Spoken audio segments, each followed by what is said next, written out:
ಕಾಂಗ್ರೆಸ್ನ ನಾಯಕತ್ವ ಬದಲಾವಣೆ ಚರ್ಚೆ ವೇದಿಕೆಗೆ ಹಲವು ಶ್ರೀಗಳ ರಂಗಪ್ರವೇಶ ಆಗಿದೆ.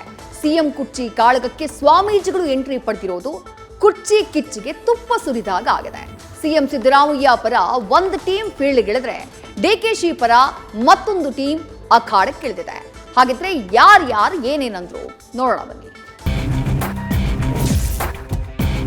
ಸಹಜವಾಗಿ ಡಿ.ಕೆ. ಶಿವಕುಮಾರ್ ಅವರು ಶ್ರೀಮಠದ ಸದ್ಭಕ್ತರನ್ನು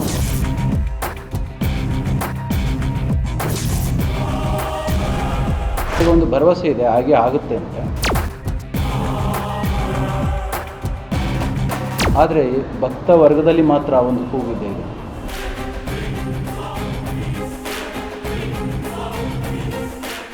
ನಿರ್ಮಲಾನಂದನಾಥ ಶ್ರೀ ಆದಿಚುಂಚನಗಿರಿ ಮಹಾಸಂಸ್ಥಾನ ಮಠಾಧೀಶರು ರಾಜ್ಯ ಕಾಂಗ್ರೆಸ್ನಲ್ಲಿ ಉಂಟಾಗಿರೋ ನಾಯಕತ್ವ ಬದಲಾವಣೆ ಚರ್ಚೆ ವೇದಿಕೆ ನಿರ್ಮಲಾನಂದನಾಥ ಶ್ರೀಗಳು ರಂಗ ಪ್ರವೇಶ ಮಾಡಿದ್ದಾರೆ. ಡಿಕೆಶಿಗೆ ಸಿಎಂ ಸ್ಥಾನ ನೀಡುವಂತೆ ನಿನ್ನೆ ಒತ್ತಾಯ ಮಾಡಿದ್ದ ಶ್ರೀಗಳು ಎಂದು ಇಟ್ಟ ಅಚ್ಚರಿ ಹೆಜ್ಜೆಯೊಂದು ನಾಯಕತ್ವ ಬದಲಾವಣೆ ಚರ್ಚೆಗೆ ಮತ್ತೊಂದು ಮಜಲು ನೀಡಿದೆ.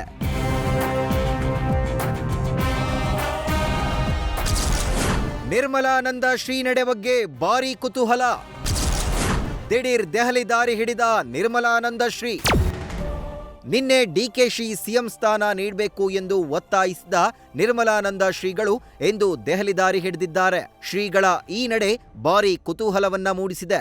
ಶ್ರೀಗಳು ದೆಹಲಿಗೆ ತೆರಳಿದ್ಯಾಕೆ ಅನ್ನೋ ಪ್ರಶ್ನೆ ರಾಜ್ಯ ರಾಜಕೀಯದಲ್ಲಿ ಚರ್ಚೆಗೆ ವೇದಿಕೆ ಸೃಷ್ಟಿಸಿದೆ.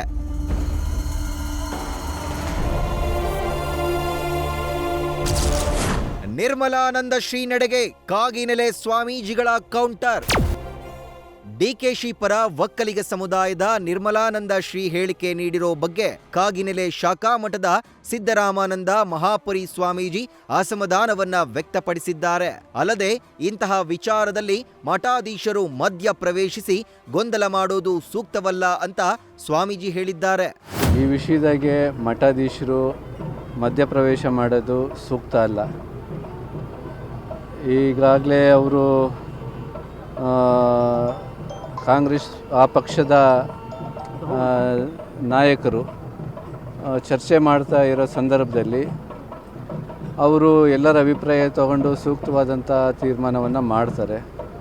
ಪಕ್ಷದ ವಿಚಾರಗಳನ್ನು ಸ್ವಾಮಿಗಳು ಮಧ್ಯಪ್ರವೇಶ ಮಾಡಿ ಗೊಂದಲ ಸೃಷ್ಟಿ ಮಾಡೋದು ಯಾವುದೇ ಮಠಾಧೀಶರಿಗೂ ಸೂಕ್ತ ಅಲ್ಲ ಅಂತ ಈ ಸಂದರ್ಭದಲ್ಲಿ ಹೇಳೋದಕ್ಕೆ ಬಯಸ್ತೀವಿ. ಸಿದ್ದರಾಮಯ್ಯ ಮಾತಿಗೆ ತಪ್ಪಬಾರದು ಎಂದ ಚನ್ನಮಲ್ಲ ಶ್ರೀ. ಸಿದ್ದರಾಮಯ್ಯ ಹಠ ಬಿಡಬೇಕು ಎಂದ ವೀರೇಶ್ವರ ಸ್ವಾಮೀಜಿ. ಸಿಎಂ ಬದಲಾವಣೆ ಚರ್ಚೆ ಬಗ್ಗೆ ನಿಡುಮಾಮಿಡಿ ಚನ್ನಮಲ್ಲ ಶ್ರೀಗಳು ಪ್ರತಿಕ್ರಿಯೆಯನ್ನ ನೀಡಿದ್ದಾರೆ. ಸಿದ್ದರಾಮಯ್ಯ ಮಾತು ಕೊಟ್ಟಿದ್ದರೆ ಅಧಿಕಾರವನ್ನ ಬಿಟ್ಟುಕೊಡಬೇಕಾಗುತ್ತೆ. ಸಿದ್ದರಾಮಯ್ಯ ಮಾತಿಗೆ ತಪ್ಪಬಾರದು ಅಂತ ಶ್ರೀಗಳು ಹೇಳಿದ್ದಾರೆ. ಇನ್ನು ಸಿದ್ದರಾಮಯ್ಯ ಹಠ ಬಿಟ್ಟು ಮಾನವೀಯ ಧರ್ಮ ಪಾಲಿಸಬೇಕು, ಡಿಕೆಶಿ ಸ್ಥಾನ ಬಿಟ್ಟು ಕೊಡಬೇಕು ಅಂತ ಕಿತ್ತೂರಿನ ಮಡಿವಾಳೇಶ್ವರ ಮಠದ ವೀರೇಶ್ವರ ಸ್ವಾಮೀಜಿ ಪ್ರತಿಕ್ರಿಯೆಯನ್ನ ನೀಡಿದ್ದಾರೆ. ಇನ್ನು ತುಮಕೂರಿನ ಸ್ಫಟಿಕಪುರಿ ನಂಜಾವಧೂತ ಸ್ವಾಮೀಜಿ ಡಿಕೆಶಿಗೆ ಸಿಎಂ ಸ್ಥಾನ ನೀಡಬೇಕು ಅಂತ ಒತ್ತಾಯಿಸಿದ್ದಾರೆ.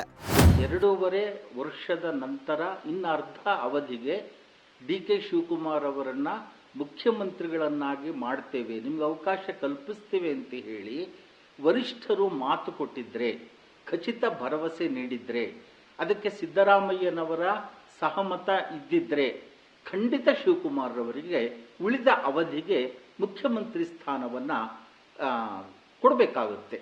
ಮಾತಿಗೆ ತಪ್ಪಬಾರದು. ಮಾತು ಕೊಟ್ಟಿದ್ರೆ, ಅದು ಖಚಿತ ಭರವಸೆ ಕೊಟ್ಟಿದ್ರೆ ಅದು ಅದರಂತೆ ಕೊಡಬೇಕಾಗುತ್ತೆ, ಅವ್ರಿಗೆ ಬಿಟ್ಟು ಕೊಡಬೇಕಾಗುತ್ತೆ.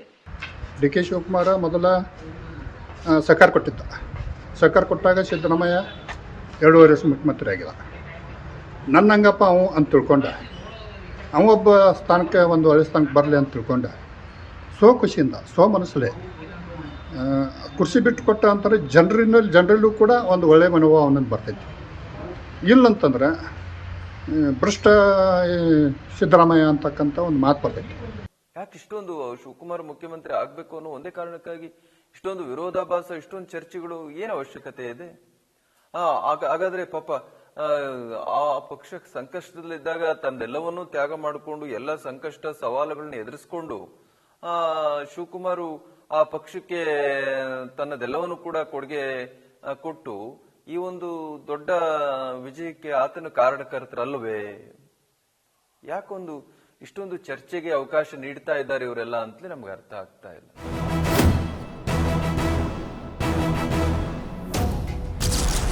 ರಾಹುಲ್ ಗಾಂಧಿ ಭೇಟಿಗೆ ಸಜ್ಜಾದ ಅಹಿಂದ ಸ್ವಾಮೀಜಿಗಳು. ರಾಜ್ಯದಲ್ಲಿ ನಾಯಕತ್ವ ಬದಲಾವಣೆಯ ಚರ್ಚೆಯ ಮಧ್ಯೆ ರಾಹುಲ್ ಗಾಂಧಿಯನ್ನ ಭೇಟಿ ಮಾಡಲು ಅಹಿಂದ ಸ್ವಾಮೀಜಿಗಳು ನಿರ್ಧರಿಸಿದ್ದಾರೆ.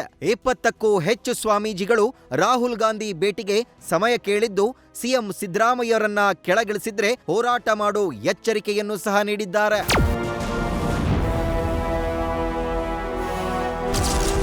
ಒಕ್ಕಲಿಗರ ಸಂಘದಿಂದ ಡಿಕೆಶಿಗೆ ಪಟ್ಟ ಕಟ್ಟಲು ಒತ್ತಡ. ಡಿಕೆಶಿಯನ್ನ ಸಿಎಂ ಮಾಡಿ ಅಂತ ಒಕ್ಕಲಿಗರ ಸಂಘದಿಂದ ಸಹ ಕೂಗು ಕೇಳಿ ಬಂದಿದೆ. ಈ ಬಗ್ಗೆ ಮಾತನಾಡಿದ ಒಕ್ಕಲಿಗ ಸಂಘದ ರಾಜ್ಯಾಧ್ಯಕ್ಷ ಎಲ್ ಶ್ರೀನಿವಾಸ್, ಡಿಕೆ ಶಿವಕುಮಾರ್ ಅವರಿಗೆ ಸಿಎಂ ಆಗಲು ಒಮ್ಮೆ ಅವಕಾಶ ನೀಡಬೇಕು ಎಂದಿದ್ದಾರೆ. ಇನ್ನು ಡಿಕೆಶಿಗೆ ವಂಚನೆಯಾದ್ರೆ ಮುಂದಿನ ಚುನಾವಣೆಯಲ್ಲಿ ಕಾಂಗ್ರೆಸ್ಗೆ ಬುದ್ಧಿ ಕಲಿಸ್ತೇವೆ ಅಂತ ಮಾಜಿ ಅಧ್ಯಕ್ಷ ಕೆಂಚಪ್ಪ ಗೌಡ ಎಚ್ಚರಿಕೆಯನ್ನ ನೀಡಿದ್ದಾರೆ. ನಾವು ಕೂಡ ಇವತ್ತು ಏನು ರಾಜ್ಯ ಒಕ್ಕಲಿಗ ಸಂಘ ಏನಿದೆ, ಇವತ್ತು ನಾವು ಹೇಳ್ಬೇಕಾಗಿದೆ. ಇವತ್ತು ಅವರು ಪಟ್ಟಂತ ಕಷ್ಟಕ್ಕೆ, ಅವ್ರು ಪಟ್ಟಂತ ಕೆಲಸ ಮಾಡಿದಂತ ಕೆಲಸಕ್ಕೆ ಕೂಲಿ ಕೊಡಿ, ಅವ್ರಿಗೆ ಕೂಲಿ ಕೊಡಿ ಸಾಕು. ಯಾಕೆ ಅಂತಂದ್ರೆ ಅವ್ರಿಗೂ ಒಂದು ಆಸೆ ಇದೆಯಲ್ಲ, ರಾಜ್ಯದ ಮುಖ್ಯಮಂತ್ರಿ ಆಗ್ಬೇಕು ಅನ್ನೋದು ಆಸೆ ಇರ್ತೈತಲ್ಲ, ಕೊಟ್ಟ ಮಾತಂಗೆ ನಡ್ಕೊಬೇಕು ಅಂತೇಳಿ ನಾವೆಲ್ಲ ಏನು ನಿರ್ದೇಶಕರಿದ್ದೀವಿ ರಾಜ್ಯ ಒಕ್ಕಲಿಗ ಸಂಘದ ಪರವಾಗಿ ಅವರ ಹೈಕಮಾಂಡ್ಗೆ ನಾವು ಆಗ್ರಹವನ್ನ ಈ ಒಂದು ಸಂದರ್ಭದಲ್ಲಿ ನಾನು ಮಾಡಲಿಕ್ಕೆ ಇಚ್ಛೆ ಪಡ್ತಾ ಇದ್ದೇನೆ. ನಮ್ಮ ಮನವಿಯನ್ನ ತಿರಸ್ಕರಿಸಿದರೆ ಎಚ್ಚರಿಕೆಯನ್ನು ಕೂಡ ಕೊಡೋದಕ್ಕೆ ನಾವು ಸಿದ್ಧರಾಗಿದ್ದೀವಿ.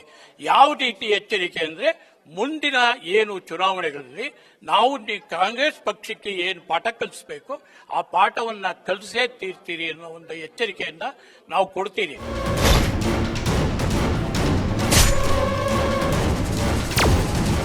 ಒಟ್ನಲ್ಲಿ ಪರ ವಿರೋಧದ ಹೋರಾಟದಲ್ಲಿ ಸಿಎಂ ಕುರ್ಚಿ ಸಿದ್ದರಾಮಯ್ಯ ಬಳಿಯೇ ಉಳಿಯುತ್ತಾ ಅಥವಾ ಡಿಕೆಶಿಗೆ ಒಲಿಯುತ್ತಾ ಅನ್ನೋದೇ $1 ಮಿಲಿಯನ್ ಪ್ರಶ್ನೆಯಾಗಿದೆ. ಸದ್ಯ ಹೈಕಮಾಂಡ್ ತೀರ್ಮಾನಕ್ಕಾಗಿ ಕಾಂಗ್ರೆಸ್ ನಾಯಕರು ಬಕಪಕ್ಷಿಯಂತೆ ಕಾಯ್ತಿದ್ದು, ಮುಂದೇನಾಗುತ್ತೆ let's wait and watch. News first bureau. News first ನಿರ್ಭೀತಿಯಿಂದ ನಿಮ್ಮ ಪರವಾಗಿ.